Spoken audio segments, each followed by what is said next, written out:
আচ্ছা, যেটা আমরা জানলাম যে কত ইউরিক অ্যাসিড নর্মালে থাকে, এবারে বেশি কততে হয়? নারীদের ক্ষেত্রে 1.5 মিগ্রা, মানে এটা থাকলে অসুবিধা নেই 1.5 থাকলে। আর বেশি হয়ে যাবে হলো 7 মিগ্রাতে ছেলেদের ক্ষেত্রে, আর মেয়েদের ক্ষেত্রে 6। যদি ছেলেদের ক্ষেত্রে ইউরিক অ্যাসিডের পরিমাণ 7% বেড়ে যায় তাহলে প্রচণ্ড পেন করবে, ব্যথা হবে, এবং মেয়েদের ক্ষেত্রে 6 এর নিচে থাকতে হবে।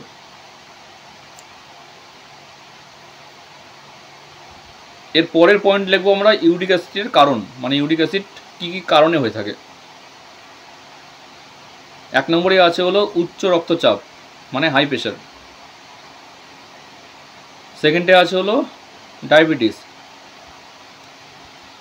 মানে শুধু আমি অনিয়মিত খাবার খেলাম তাহলে ইউরিক অ্যাসিড হলো সেটা না, যদি আদার্স কোনো আমার কোনো ডিজিজ আছে, রোগ আছে, এবং তার জন্য ঘন ঘন আমি মেডিসিন খাচ্ছি, এবং অনেক দিন ধরে আমি ডায়াবেটিস পুষে রেখেছি, অনেক দিন ধরে আমি হাই প্রেশারের মেডিসিন খাচ্ছি, তাহলে কিন্তু সেটা ইউরিক অ্যাসিডের পরিমাণ বাড়তে পারে।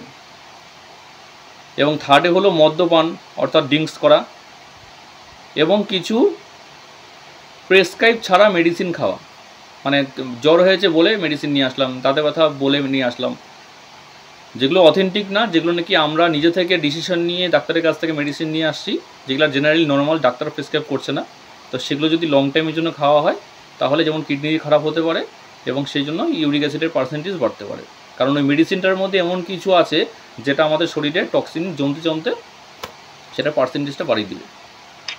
ঠিক আছে।